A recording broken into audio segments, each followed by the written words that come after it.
Hello, I welcome to UPSC Prelims Chaturya series of Shantha Lakshmi IAS Academy, where we will discuss the daily prelims MCQs from the Hindu, Indian Express and PIB. Let's get started. The first question. Consider the following statements with respect to Aditi scheme. It is an initiative of the Ministry of Defense. It aims to develop 30 deep tech critical and strategic technologies in the proposed time frame. It also envisages to create a technology watch tool to bridge the gap between the expectation and requirements. How many of the statement given above are correct? Only one, only two, all three, none of the above. This was a news recently. The Union Ministry of Defense launched the Aditi scheme during the Defense Connect 2024 in New Delhi. About Aditi scheme, Acing Development of Innovative Technologies with IDEX is a scheme to promote innovations in critical and strategic defense technologies. It aims to develop about 30 deep tech critical and strategic technologies in the proposed time frame. Eligibility: under this scheme, startups are eligible to receive grant in aid of up to 25 crore rupees for their research, development and innovation endeavors in the defense technology. Time period: the scheme worth of rupees 750 crore for the period 2023-2024 to 2025-2026. It falls under the IDEX, that is nothing but Innovations for Defense Excellence framework of the Department of Defense Production, Ministry of Defense. It also envisages to create a technology watch tool to bridge the gap between the expectation and requirements of the modern armed forces and the capabilities of the defense innovation ecosystem. In the first edition of Aditi, 17 challenges have been launched from Indian Army 3, Indian Navy 5, Indian Air Force 5, and the Defense Space Agency 4.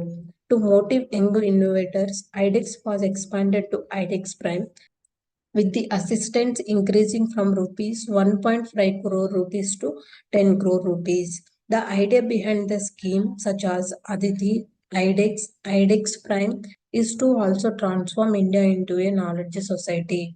The scheme will nurture the innovation of youth and help the country leap forward in the field of technology. So the answer is C, all three. Moving to the next question. With reference to Chakshu, consider the following statement. It facilitates citizens to report suspected fraud communication. It will function as a back-end repository for citizen initiative requests on the Sanchar Sathi platform. Which of the statement given above is not correct? One only, two only, both one and two, neither one or two.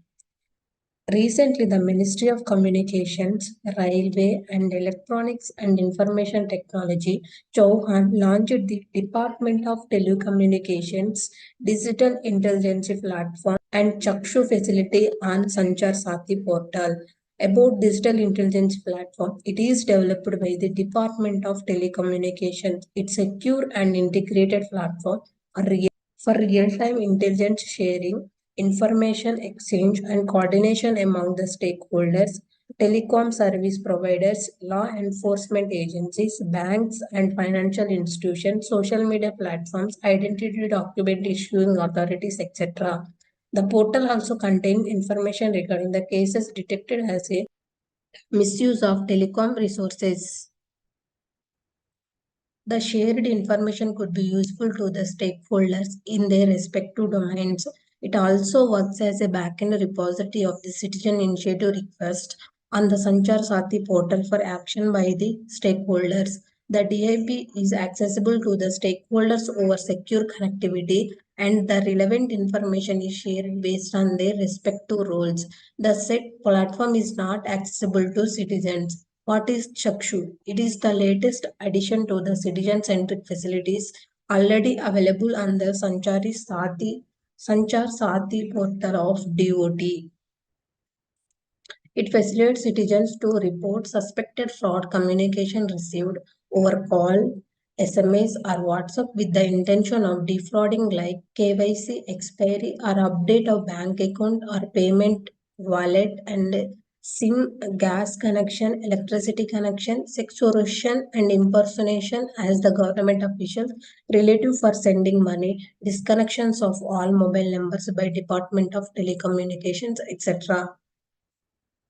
So the answer is neither one or two because both the statement given above are correct. Moving to the next question. Recently, which country became the first country to include the right to abortion in its constitution? Option A, Germany. Option B, Japan. Option C, Poland. Option D, France. France has made the history by becoming the first nation to embed the right to abortion in its constitution.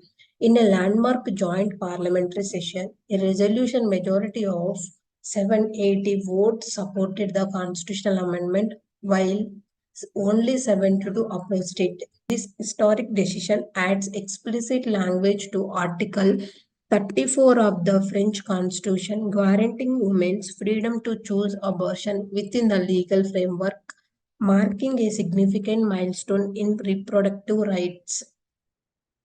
So the answer is D, France. Moving to the next question.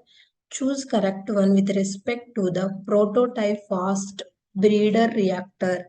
It has been fully designed and constructed indigenously by Bharatiya Nabikia Vidyut Nigam Limited.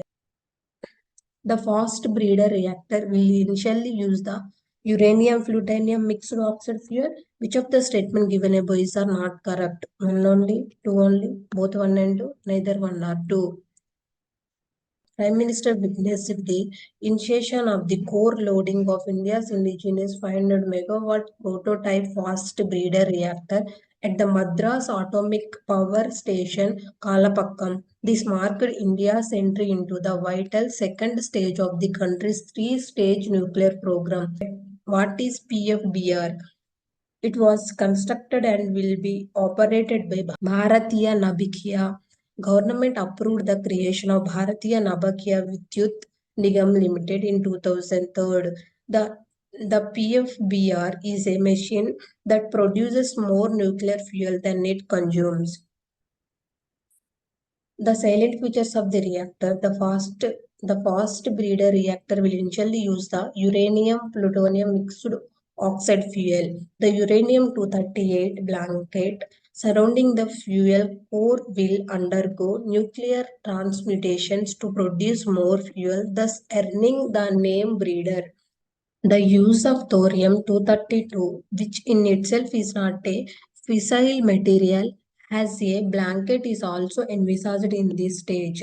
By transmutation, thorium will create fissile uranium-233, which will be used as a fuel in the third stage. So the answer is neither one nor two, because both the statement given above are correct. Moving to the next question. With reference to the Genome India project, consider the following statements. It aims to create a comprehensive catalogue of genetic variations found in the Indian population. It was approved by the government in 2020. It was approved by the government in 2020. The Genome India initiative is essential for understanding the history of our evolution. How many of the statement given above are correct? Only one, only two, all three, none of the above. The government Genome India Initiative announced the successful sequencing of 10,000 whole genomes of healthy persons from across the country, creating a genetic map of the population. The Genome India project was approved by the government in 2020 with the aim of creating a comprehensive catalogue of genetic variations found in the Indian population. A map of genetic diversity is essential for understanding the history of our evolution, discovering the genetic basis for various diseases, and creating therapies of the future. The human genome is essentially a biological instruction manual that we inherit from our parents. It is a tome written with just 4 letters, A, C, G, and T, the 4 bases that come together to create everyone's unique genetic makeup. To sequence the genome, researchers first extract the information from the blood, with a complete sequence of 3 billion pairs being extremely hard to handle. Scientists cut it up to into small pieces and tag them like you would when you disassemble furniture. The ACGT code of these smaller chunks are written down by a DNA sequencer and then the complete sequence is put together. So the answer is C, all three. Thank you. This is the today session.